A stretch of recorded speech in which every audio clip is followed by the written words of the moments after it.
કેટલાક બાંગ્લાદેશી નાગરિકો ગેરકાયદેસર રીતે અમદાવાદ શહેરમાં અત્યારે વસવાટ કરી રહેલા છે અને તેઓએ બનાવટી જે જરૂરી પુરાવા છે ભારતીય નાગરિકતાના, દાખલા તરીકે Aadhaar card, PAN card, election ID, આ બધા મેળવ્યા બાદ એમણે આરપીઓ અમદાવાદ ખાતેથી જેન્યુઅન પાસપોર્ટ એમણે મેળવેલા છે.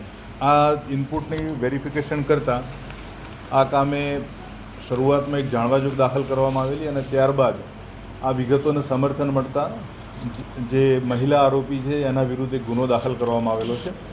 આ મહિલા આરોપી જે છે એ મૂળ બાંગ્લાદેશના છે અને હાલ અમદાવાદમાં છેલ્લા 2016થી રહેલા છે.